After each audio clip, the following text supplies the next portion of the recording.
Hey, at the Grampion, we only take sponsorships where we actually use and love the products, and y'all know I love my dogs. At Canine Meats, they believe every pup deserves healthy, satisfying treats that are going to help them perform at a higher level. Get Canine Meats. Hey, Grampion Nation, with 30,000 plus subscribers, I got a lot of people who want to come on the podcast. And so a lot of them, I just like flush them. And this one, I flushed. I got to admit. And then I looked at it and I looked at her website. It was awesome. It was epic. And then I heard her story about how crazy she was on the Pacific Rim. Hang on. Let's have a chat with Rachel L. In 2013, I coined the name Grampion, and I gave it to your host, Jim Tracy. Grampion Nation, we have a special guest. Her name is Rachel Allen, and she is a self-proclaimed nerdy marketer. And she somehow navigates the path between data-driven and human touch in her marketing business. I first saw her website, and I thought, that's just so epically. It's elegant in its simplicity, which is a superb compliment. And then the second part, she's got like this crazy cool Pacific Rim story. Rachel, welcome to the Grampion. How are you? Thank you so much for having me. I am so excited to talk with you, and I'm quite frankly blushing over that compliment. Elegant in its simplicity. I'm just going to cut that little snippet and put it on the site. Well, as we were talking before we started, that actually comes from a British man by the name of Mike McKenna, who's a mentor. Yeah. And he talked about things that elegance in their simplicity. So, yeah. So tell us a little bit about yourself. Go ahead. Yeah. You have the floor. Well, my name's Rachel Allen, as you've heard. I run a business called Bolt from the Blue Copywriting, but what I really love to do is just work with words in any of their form. I've been doing this for about 17 years now. And my favorite thing is to work with people who have impossible dreams and unsolvable problems. All right. Yeah. So when somebody comes to me and they're like, oh, I really want to do, this, but like, I just can't make it. And I'm like, give me like 90 minutes. We'll get a plan together. All right. So now people would say, yeah, but that's cool. You just did that in like Pittsburgh or Philly or whatever. But you've worked in 21 countries, clients in 21 countries. That's unheard of. That's when I stopped counting. So somewhere thereabouts. I don't think I've hit 30 yet, but yeah. Okay. Somewhere north of 28 countries. Yeah. Right on. So tell us before, while it's still fresh in my mind, tell me the Hong Kong adventure. So I went to school for journalism. I had no idea that copywriting was a job. I couldn't have told you what it was if you'd asked me. And so did the whole, journalism and Asian studies, double major, fancy GPA, interned at NPR, and then graduated into 2008. And of course, no one was hiring pretty much anyone then, but especially not journalists from small colleges in Tennessee. Yeah. So, yeah. So I sent out 200 resumes, and the only job I could get was unpacking boxes in the Old Navy warehouse on the 5 a.m. shift. Wow. Wow. Rough times. Yeah. And it was like, that is just, there's nothing wrong with that job, but it was not the job for which I was trained and not what I wanted to do with my life. Yeah. So. Yeah, no kidding, right? Yeah. I'm not an early person. That's not my favorite thing to do. 5 a.m. shift, right? Yeah. Also, those t-shirts, you would not believe how dirty they are coming off the truck. That was like the main thing I learned. And also, I would break my nails off every day because, you got to open the boxes. So. Yeah. Little things you would have never thought. But yeah, I stuck that out for about 6 months. And then I was thinking, in my 22-year-old brain, like, where is the furthest possible point from Tennessee on the globe? And that's Hong Kong. So I bought a plane ticket and moved to Hong Kong and didn't get a work visa before I left because I was 22 and didn't think about it. So I landed there with about $200 in my bank account, and I had to make rent. And I'm Googling like how to make money online. And this job came up, and it was from a content mill, and they said that they would pay me $3.25 to write 600 words about a World War II biplane experience package. And I was like, well, that has to be a scam. Like, there's no way anybody's going to like pay me to research something and write about it. But like, why not? So I took it and they paid me the $3.25 and I was completely hooked because I couldn't believe somebody would actually pay me to write. Yeah. And that's how I learned what copywriting was. And I decided that I wanted to make a business out of it. So I started taking all the jobs that I could, anything along those lines. And it took, 2 or 3 years, but it kind of grew into a real business. Yeah. What kind of biplane was it? Do you remember? Oh gosh.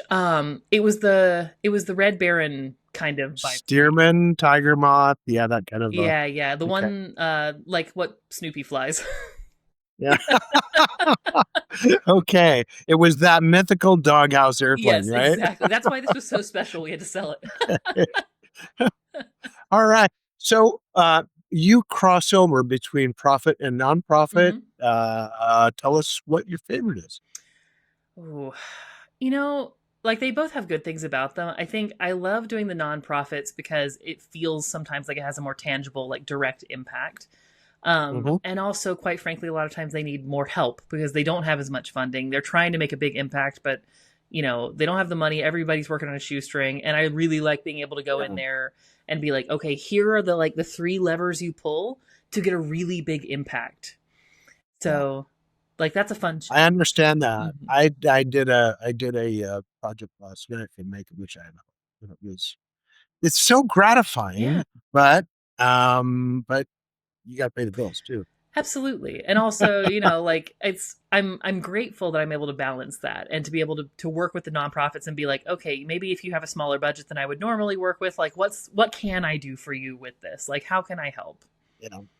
What's your favorite nonprofit? Give them props right now. Ooh, oh gosh, that's a really good question. I mean, the Southern Poverty Law Center's always fantastic. One I worked with recently that I really liked is called Grass Riots, which was cool.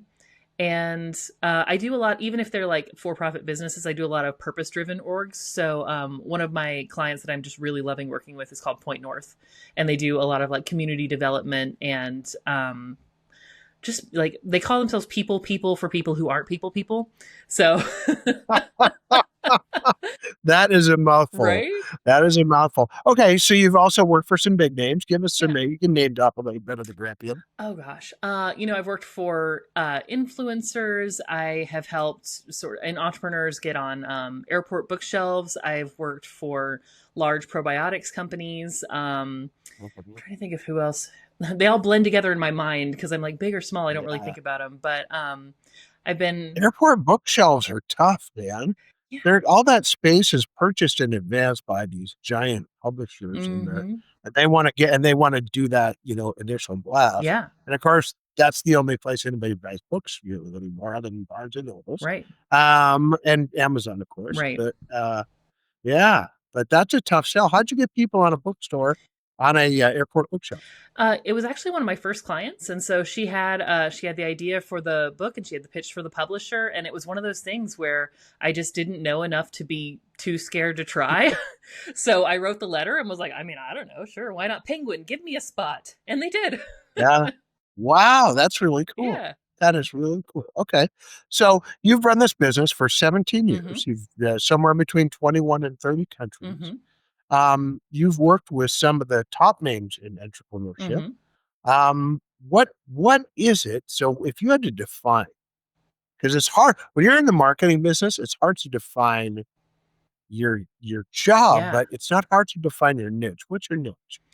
I actually don't believe in niches. I've written a number of sort of angryish think pieces about them. I often tell people they don't have a niche, they have a cop-out, because it's like, you're too scared to actually look at people. But if I were to have a niche, it would be a psychographic niche, which is just people who really are doing something that's genuinely disruptive to their industry. And it doesn't have to be loud. They don't have to be in the move fast, break things crowd. But for instance, I was working with a law firm most of last year, getting them up and launched. And their whole purpose was to make estate planning more accessible to people, since a lot of people don't, they don't know how to do trust or wills or any of the other complicated kind of boring stuff. And they're very quiet. They're not out there plastering Twitter with ads or anything. But within Yeah. 6 months of launching, they were listed as one of the preferred providers for Andreessen Horowitz. And so, like, truly disruptive. Way cool. Yeah. Way cool. All right. So let's dive in. I'm going to go back. You're over in, because this story is just so cool. I spent a lot of time in the Pacific Rim, and I know what it is like Yeah. to feel alone there. When you turn on the television, you get, well, this is back in the day. When I'm a really old guy, so I got 3 hours of BBC every day. Mm. That's the only English that Yep. I was graced with. What was it like in Hong Kong? Oh gosh, I mean, I loved it. It was my first, or one of the first times I had been out of the country. It was certainly my first time living abroad, and I mean, from just the sheer sensory differences, you know, as you know, the air, it's incredibly humid, so you walk around like a little bit lightly sweaty all the time. I had been Or majorly sweaty in my case, yeah. People, you know, I've been raised on farms where everybody is very spread out, and then Hong Kong, there is no room to spread out because it's very tiny, so it's a lot of It's people. pretty packed. And although it was, you know, more recently, there's still less English around than I certainly I've been used to. But I remember I went to a library sale and they had the complete works of Sherlock Holmes books, and that was the one English book. And so I bought that book and I read that over and over through the whole year. So, how did you deal with the comfort zone? There's a comfort zone that we have specifically in the States. Hmm. And I think it's like somewhere around 3 feet. Like if you break that, 2'6" barrier, Yeah. you're kind of like in the space. Yeah. But that has nothing in common with the rest of the world. No. It definitely Can you took some. describe that? Yeah. Yeah, well, I mean, I think my own personal barrier is more of like an 8 foot to 12 foot barrier. I'm like, everyone just stay over there. It's fine. Like, I can hear you. We're fine. But I definitely, you know, it took getting used to. One of the things that really surprised me was, you know, eating at a table with strangers, which is not that unusual. But going into a restaurant and being seated with people you don't know and just being like, cool, I guess we're sharing a dish now. That sounds great. Yeah. Like, Please don't eat with your fingers. Yeah. exactly. Like, I really hope everyone washed their hands. Yeah. But yeah, I would get, you know, especially, so I'm 5'10". I stand out wherever I am, but especially there where many people are not that tall. And a lot of the old grannies would come up and like pinch me on the cheeks, and they would call me Languai, which is like white pretty ghost, because I was so pale. Wow. Yeah. Wow. And so did you have a family that you hooked up with over there that over time or was it just friends or work acquaintances, or how did you exist on a social level? I had friends, so I had groups of friends. There were English universities that were partnered with the college that I had originally gone to, so you know, it's an easy way in. And I actually ended up dating someone there, so it's, you know, it's helpful when you have somebody who's there all the time. But is there a large expat community there, expatriate community there that you can relate to and find, if There you will? is. I didn't spend a lot of time with them. I find Americans overseas are sometimes like they're either awesome or they're just really insufferable, and you're like, oh, I see why you've moved abroad. No one liked you. So you have to navigate that. Yeah. Yeah. So, how did you get started in, and I'm going to call it copywriting Mhm. because that's your website. So Bolt from the Blue Copywriting, all one word.com. And we'll put that in the show notes. But so you got started in this because you were stuck and you needed money, Yeah. but you stayed with it. And that's really a story of entrepreneurial zeal that actually worked. Yeah, I mean, from the back end, it looks great. It was mostly terrifying during, but really cool afterwards. Yeah. What were some of the early successes that led you to believe that you could actually like put two showings together and do Mm. things? So one of my very first jobs that I had after the biplane was someone hired me to write meta descriptions, which is like the little paragraph that comes up on Google, you know. And they Mm-hmm. paid me 65 cents per meta description, which is, you know, not. Wow. So I kind of set myself a challenge to see how fast I could get. And I ended up being able to do 300 of those an hour. So I could earn actual, you know, Wow. money doing it. So I think that was You the make first. rent then. Yeah, exactly. I was like, here I am paying my rent. Oh, Yeah. okay. So now you bill yourself as more of a marketer because Yes. you have a bigger broader scope. Mm-hmm. Kind of tell us about the trends you're seeing. I mean, because you go email to digital to now video. Yeah. I mean, digital and video are different, Yeah. but it's like the stair step that, and the I think the barrier keeps getting lower, but the zeal for quality or authenticity anyway gets Mm. much higher. That is the best way I have heard that articulated, because yes, anybody can pick up their iPhone and like film a reel, and we all know what that looks like when you do your first one, and we're like, oh, come on, like, give us the good Yeah, stuff. yeah. So, well, I guess I'll go with two trends that I've been thinking about. One, just sort of based on what you said, I've been seeing a real lean towards what I call craftsmanship in the work over the past couple years. And it's those Hmm. things. It's getting the details right. It's making sure the lighting is right in your videos. It's making sure you've got closed captions.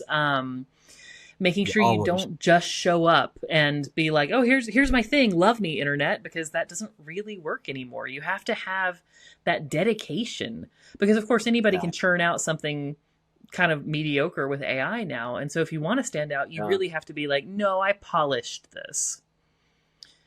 One of the things that I learned early in this podcasting game was that it's this credit to my producer. We'll call him Hank, and yeah, Ethan, whichever you prefer. Uh, he said, if you don't come out at the same time every week, people will think you lied to them. Yeah. Whoa, that's a really big statement. Yeah. So I had to get ahead of it so that I was honest with them. Like, they count on that episode dropping, even if it's a weekly. They're like, looking Tuesday morning, 6 a.m. Eastern time, Right. Eastern Standard Time. And if you don't get that episode dropping, all of a sudden, people who were subscribed are not even watching. Yeah. Yeah. What what happens? I mean, it's just the internet, for crying out loud. It is, but I think we are so hungry for any kind of regularity, given how I think a lot of people feel, very rightly so, that everything's been very chaotic for quite some time now. So I think we want Mhm. those touchstones and those rituals become even more important. And I think that it's a level of respect that we show to the audience by saying, I said I was going to do this, and here I am. Look at me, I did it. And it sounds Yeah, so small and almost like you're blowing it out of proportion, right? Because, like you said, it's just the internet. Who cares? But I think, yeah. again, when so many things in our lives are so chaotic, and when you can't count on so many things, it's like, man, I just really want to count on Jim. I love hearing Jim every Tuesday. That sounds great. Like, I look forward to it. But if I'm a Gen Zer, I can do it on Friday and it doesn't matter. I'm sorry, folks. I'm just joking. Okay. So, what trends do you see out in the marketplace? That Mm, that was the first question, and yeah. the second question, the second part, after consistency. So, trends that I'm seeing a real swing actually back to analog and face to face, which sounds wild, but I think that that is the swing away from AI, as that bubble gets ever more wobbly. Um, Thank you. yeah, I know a lot of people who are doing zines. In one of my other like parallel projects, I'm actually putting out a in print magazine, which I would have never thought about doing even 2 years ago. Wow. But in-person conferences, face-to-face meetings, and local business, which I think a lot of people, especially on the internet, had kind of poo-pooed for a while and thought it was really lame. Like, if you worked with local Mhm. businesses, they're like, too small. We're big. We're cool. But I'm seeing a lot of Yeah, in-person meetups. yeah. One of the things that I found is that when 'cause I do some keynote speaking from the stage, Yeah. and what I'm finding is that people are just longing for less data points and more stories Yes. about the why. And I say the why, and everybody's like, yeah, that's Simon Sinek and blah, blah, blah. But it's not. Right. Why did you start a business? Why do you do a podcast? Why did that happen? And et cetera, et cetera, et cetera. And they're craving human connection, Yeah. is what I'm seeing. And is that what you're finding out in the marketplace as well? Yeah, absolutely. I mean, one way I'm seeing that play out a lot is in the way email marketing is working right now, because nobody in the world wants to get what do they say? Insights, analysis, and latest trends. Absolutely not. Keep that out of my inbox. Like, All I want is to hear stories from my friends. And I want questions. I want something that makes me think, because I think that the whole era of PDF downloads and like, oh, here's, my course with 700 modules. Nobody wants that anymore. Mhm. We don't want more information. If we want that, we'll go out and find it. What we Yeah. want is to get to know somebody and feel like we can trust them and to have a conversation with them. Yeah. And, I think that happens as well on the stage because people more and more, they want to hear your keynote Hmm. and then they want to do a small Q&A after that to let them have the floor a little bit and dig a little deeper. And I call it affectionately deeper probing questions because they really want to know on a personal level more about somebody's experience. Yeah. And that can be a hard line to walk sometimes, I think, because I see people veering off into, well, let me just like tear my chest open and share my life with the internet. And then Yeah. I understand the motivation, but also people don't especially want to hire reality TV stars to do Yeah. their services. You have to figure out how to Too be that much person. information, TMI. Exactly. So, when it comes to marketing, what is the best piece of advice that you would offer today, knowing what you've learned over the past 17 years? Hmm. Human is the only move left when it comes to marketing, when it comes to business. The strategies, the tips, the hacks, those are going to come and go. But when it comes right down to it, what I've seen pull businesses through any kind of economy over and over and over again is the quality of human connection they're able to make between their audience and them, their colleagues, their clients. That's what you have to start with. And then you can learn all the other stuff. You can get really good at emails and social media and podcasts and conversations, but it has to start from that human-centered space. Yeah. So when people think Yeah. marketing in a classic sense, they think, okay, let's pull Madison Avenue in and let's get this great ad going, and then let's paste it in a magazine, newspaper, television, internet, etc. That's that's not working anymore, is it? I mean, I would have the listeners ask themselves, when's the last time you bought something based on a billboard? Like, really? Come on. Wow, they're down. I don't want any billboard emails, so Right, right, right. guys, calm down out there. But in the event that someone had to do a startup, Hmm. and say they're in a service industry, what do you think they should do first? I mean, the very first thing, you have to get really crystal clear on your positioning. I think a lot of people go into it with a very strong felt sense of who they are and why anybody would care. But then when Mhm. you try to articulate that, it comes out as just like, I do like words and stuff for people. And there's Yeah, no center to any of the marketing you're doing. And so until you yeah. are really solid in that value proposition, don't even bother putting anything else together, because it's just not going to be based in the foundation you want. Yeah. I met some folks who roast grinds and serve their own coffee.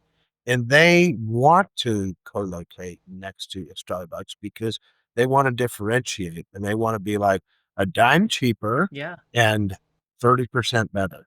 And they say, hey, Yeah. that's really a low bar because we train our people better. Yeah. When you talk about human connection, is that kind of an example of what you're talking about? Yeah, I think that's a great example. And they're specifically like, I love that positioning statement, a dime cheaper and 30% better. Anybody can understand that. Anybody is going to be like, well, of course, that's what I want. Yeah. And having the boldness to set up right next to a Starbucks, I mean, that's an enormous statement about how much you believe in your own quality. And having Mhm. such a strong stance is the key to forming any kind of relationship to begin with. Because, like, if I'm not willing to show up as myself, you can't make friends with a mannequin, you know? Like, you have to be a person before someone can get to know you. Well, the other thing that they maintain is that they do a better job of training people to love the customer. Hmm. And so there again, I see that human connection where we're actually positioning ourselves with our customers with the quality that we train people. How important is that? Right. No, I mean, it's incredibly important. And just showing up human, and not messy about it. You know, I think that's where so many people sort of swerve off because they think, oh, people want to see all the ins and outs of my personal life. They want to see the raw, unfiltered me. And I'm like, I mean, that's your family and friends. There's a Yeah. difference between showing up like you're trying to date the internet and like you're trying to sell something. And really close friends at that. Exactly. So what are some of the common mistakes that you see when people approach marketing for say a small business or a mid-sized firm? I mean, the biggest one I see is trying to use somebody else's strategy and just graft it onto your situation without thinking about whether it's actually a fit or not. Because, like, sure, it worked for them with their product in their circumstance at that time, but you're not them, it's not then, and you don't have that business. So, like, who knows if it's going to work for you or not? Give us a specific example of an industry that you saw that take place. Oh, I see this all the time with coaches, bless them. They'll buy into somebody's like 90-day sales system or, some sort of automated marketing system. And it's like, you know what? That worked for one person the first time they ran that webinar, but that automated webinar is just not going to do it for you. Yeah. So when you say you took on a coach, and you said, okay, first thing we're going to do is engage the clients, engage the customers. What does that look like? What is it? What are those tangible things where you go first A, then B, then C, and then if you get those screwed up, first A, then B, then C, and do those until you get them right. Yeah. So if they already had clients, the first thing I would do is email every single one of them personally, like individual email, say, hey, this is where we're going. Just want to check in. Can I help you? Da, da, da, da. Just some sort of like, I'm a person top of mind type thing. And then as far as public facing stuff, I would make sure all of our branding is consistent and up to date, because a lot of people sort of do it once and then they don't want to think about it again because it was a real pain to do it the first time. And then things get dated very quickly. So I often see like, social media bios are out of date. The links don't work. The website looks like it was made 10 years ago and, you can tell and it doesn't work on the phone. So I make sure everything is up to snuff there and that it actually reflects and sounds like us and it doesn't sound like some sort of buzzwordy nonsense. And then it would depend on their specific goals. But I would make a recommendation as to some channel where they can speak to people directly and regularly in a way that works for them. So I see a lot of people fall into this trap of having to jump on whatever the latest platform is, even though they really hate it. And the relief on their faces when I say like, hey, if you don't like videos, don't do TikTok. Just don't. Do Substack. There's a million other ways you can talk to people. Yeah. And don't do TikTok anyway, because Brendan Carr and the FCC won't right, like exactly. you anymore. Like of all the things. Yeah. So do the marketing techniques and tactics of yesteryear, I mean, it sounds like they don't work, but then you say, we'll just email them. Yeah. But that's a tactic from what, 2004? Yeah. I mean, it's probably further back than that. I think. Yeah. So I think the tools are the same. I think the tactics are probably different because ultimately you're just looking for means of connection and communication, right? And there's only so many ways just physically as humans we do that. I can call you, I can send you a voice message, I can email you, I can write you a letter if I really feel compelled to do that, which I actually do know a couple people who have gone to paid tangible newsletters, which I'm watching with a lot of interest. But the tactics of like, set up a 7 email nurture sequence and automate it. And then once they do that, make sure you upsell them. Like that kind of stuff is not working anymore because we've all done it 1,000 times. People used to ask me what my most important job was. And I had to closing in 150, 200 employees. And so my most important job was sitting down in the first part of every month and writing out a birthday card to each of my employees. Yeah. And what I found is that they were so grateful that someone took the time to actually, and when you get that many, it's like you're doing 10 or 20 at a time, depending upon the month. Yeah. And all of a sudden, you get these rough and tumble construction guys that rolling in your office and they're teary eyed. Yeah. Oh, man, I can't believe you wrote me a card. I'm like, well, I can't believe that you can't believe it because I think you're worth it. I think you're worth it. And is that a picture of what you're talking about? Yes. exactly Okay. that. And I How know, do we do that with clients? right. Well, so it depends. Like you said, if you have a bunch, you're going to have to shift it around. If you have Hmm. a smallish number of clients that you can actually do individual hand designed things for, absolutely do that. I have one client, she's a Hmm. very high end coach, and she sends flowers to her clients on their birthday every year. Wow. Yeah. And I think every Wow. month she sends them a book. So she knows about their preferences. She knows what they Oh, like. She interesting. knows whether they prefer an audiobook or a physical book. And she just sends Yeah. them that because she's like, hey, you're with me to learn. You're with me to grow. So, of course, I'm going to send you like information so you can learn and grow with me and we can talk about it. Yeah. That works when you get up to, I mean, if you get in the hundreds, it's a little cost prohibitive depending on what you're selling. So then you have to look at ways that you can still connect with people and not spend your entire life doing that. So something Yeah. simple, just sending them little video things. One of the most popular email signups I ever did, I said, sign up to this email and you'll get a surprise that you've never gotten in your inbox before.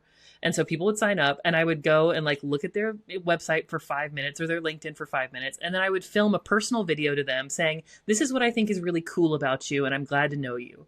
And people Yeah. loved it. Yeah. And there's a little service called BombBomb, Mm-hmm. and you can actually jump online and send someone like an email video, Yeah. and it's authentic because you don't really get to edit it a lot, Right, right. or I don't anyway. Yeah. And I'm not smart enough to edit it, but I am smart enough to do them Yeah. and thank people for carving out just a little bit of time for me. It's pretty awesome. Yeah. So, when you so do you work with manufacturers and that those kind of folks too? Because I you've done have. some technical writing, haven't you? Yeah. So I kind of fell backwards into a bit of a niche in the last 5 years where I've done a lot of law, a lot of No finance. niches. You said That's so. true. That I didn't. That's I a did not cop choose out. it. The niche came for me. I did not come for the niche. Okay. And now that's the British pronunciation, That's true. niche. And but yeah. I did All right. my master's degree in London, so sometimes they slip in. Oh my goodness, you are well traveled. I actually, so from Hong Kong, I moved every 6 months for about 10 years, and I just moved all over Asia and Europe. Oh wow. Yeah. Cool. Cool. So I'll get back Yeah. to the question. I'm Yeah, sorry. you're fine. Yeah. So yes, I have done. So I've law, finance, medicine, engineering, org dev, sort of the things that people think of as boring. I prefer to call them high context because you Mhm. have to understand what it is so that you can make anybody else care about it. And it's hard, Yeah. when there's a lot of jargon in those industries. You know, we used to tease everybody because I would work for an original. I work for a manufacturer, Hmm. and the acronyms were just over the top. You My know, gosh. we put 3 MPSA on EPDM and PDC Yeah. and et cetera for CDC and blah blah blah blah blah. And everybody in the organization knew what we were talking about, Yeah. but nobody on the outside had a clue of what I just said. Hmm. What are the pitfalls of technical writing? I mean, the main pitfall you just named, which is nobody understands what you're talking about. And it's really hard for you to see because you know it so well. And so it's really hard to cultivate the empathy to kind of like step out of that brain and think like, oh, wait, they don't know what this is. And even if they did, they don't know why to care because we haven't told them why they care yet. Yeah, especially in medicine, Yeah.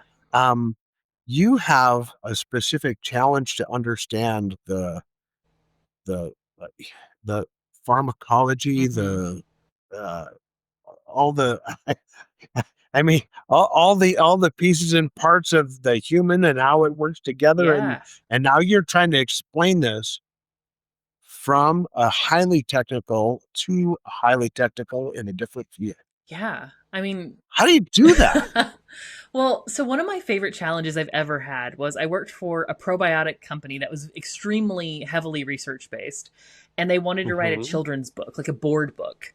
And so I had to write a like rigorously cited, well researched children's board book that rhymed with bacteria names. Whoa.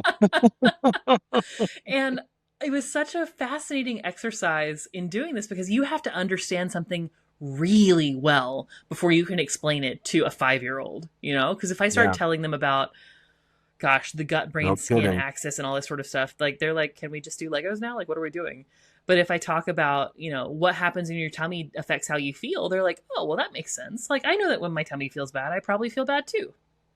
Mm. Wow. Hmm. So when you do that kind of a thing, how do you know when you're successful? Because you did, Mm, how do you measure? yeah. What's the metric that you use Yeah. to figure out whether it worked or not?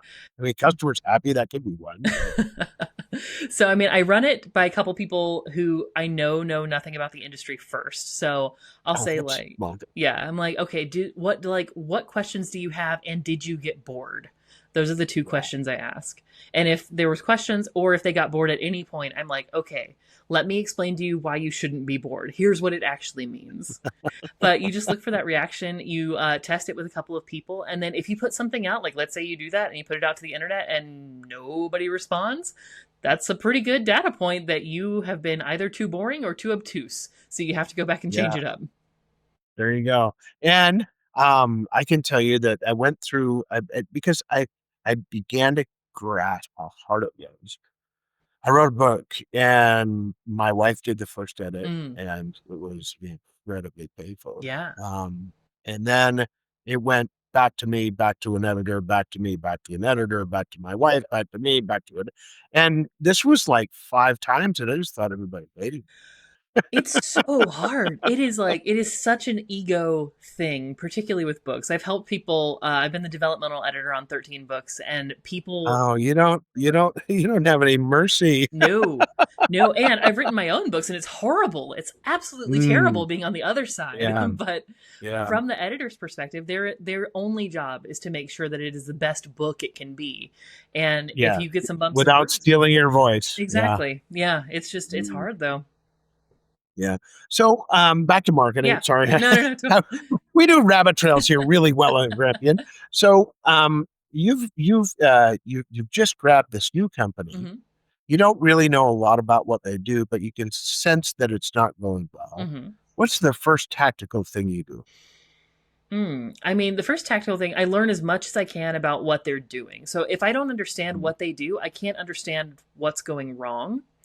And then I try to find the very heart of the problem. So I'll ask people like, what do you think the problem is? And I'll ask everybody. So I don't just ask the founder, because like of course they like know what the problem is, and it's usually not that. So I'll ask the Fred. founder, right? Like, what do you think it is? And then I'll ask somebody if they have any other staff, or especially hopefully somebody who works on the floor and actually talks to customers and touches the product. Mm, I'm like, look, what's yeah, wrong here? Because they almost always know. they And do. then from there, I can start to put together a type of plan. And a lot of times, the very first thing might be, hey, let's just be quiet for a minute while we figure out what we're doing. Let's not waste our time and our marketing spend putting out marketing we know isn't working. Yeah. That really resonates with me because I get hired to come in and help businesses get better and return their culture to where they want it. Yeah. And everybody else kind of walks in the front door and climbs up the ivory tower. And I go in the back door and I Yeah. talk to people who are actually doing the work and say, hey, what's the problem with the culture here? Right. And they're like 100% transparent. And everybody's like, how did you get that information? Like, well, just ask Right. Joe. Yeah. Yeah. It's Yeah. fascinating because I think it's such a well known phenomenon, but it's such a challenge, I think, to everyone's ego, that a lot of Yeah. people still won't do it. Or maybe I've seen also consultants come in and they're like, oh, but I don't feel qualified to speak to Joe because Joe knows about making chairs and I don't. And I'm like, well, I guess I'm going to learn then. Joe's going to tell me. So, as a marketing expert, you've mentioned email marketing Hmm. like 3 or 4 times throughout this Hmm. conversation. And I'm wondering, most people would say that email marketing is dead. Hmm. Would you agree with that? I mean, if it is, I've got a really healthy looking zombie going on because it works great for me. And so, how do you suggest people engage? It's like, what's the monkey email thing? Chimp, Oh, MailChimp. yeah. Okay. So, you're not talking about those kind of programs, or are you? I mean, I wouldn't recommend that specific program. I'm sure it's lovely for Okay. some people, but it's not my first line of choice. But yeah, I mean, Okay. you have to use something, right, to be able to send emails. Yeah. So sign up for one of those things, and then Yeah. what I encourage people to do is really think about it as just a medium of communication, as opposed to like, we're going to do email marketing, which looks like Mhm. ABC. I'm like, what might it look like if it was weird? Like one of the most fascinating, brilliant, and effective campaigns I've seen recently is a friend of mine. She's an artist and she's selling a collection using, it's an email marketing campaign, but it is a combination murder mystery scavenger hunt delivered via email. And it's wild. And everybody, like, the open rates are off the charts. People are begging her for more emails. And you don't see that with traditional email marketing. So it's like, okay, sure, this is an email, but how can we make it weird? What can we do that's really unique? So you're getting people outside the box. Yes. That's what it sounds like to. Okay. All right. So at the Grampion, number one, I want everybody to know how to get a hold of you. So fill them in right now. Okay. You can find me at boltfromthebluecopywriting.com. I'm also on LinkedIn as Rachel Allen. And you can email me like it is the olden times at hello@boltfromthebluecopywriting.com. And I will email you back. All right. So Rachel, you have lived by any measure an incredibly full life already. And when you live a big life, you get to go back and look back and think about the champions who have invested in you and they've affected your journey in such a significant way that you got to give them props right now. Yeah. Who would be that champion? I would say, so I have a mentor. Her name is Dr. Jen McCabe, and I did a 4-year leadership development program with her, which was just foundationally changing. And she's been a huge champion of mine in my personal life and in my professional life. And I'm very fortunate, and I've also intentionally cultivated a group of really smart people who do things that I don't do. So I have a business partner named Salve Petch, who's an incredible brand strategist, and she champions me. I have a community management specialist, which sounds like the worst job in the world, but she loves it, named Tanya Kubo. And everywhere I go, I know these people just shout my name. And we've created this community where we just really lift each other up and are constantly sharing things. But we call ourselves the Internet Dinosaurs because we've been around since forever. And so we have a Dino Club where we all support each other. All right. So Internet Dinosaurs, thank you for being a champion for Rachel Allen. And thank you for coming on the Grampion. Until next time, folks, you keep chasing those Grampion-sized dreams. And until again, this is Jim, and I am out. When you get an opportunity, subscribe or follow wherever you get your podcast.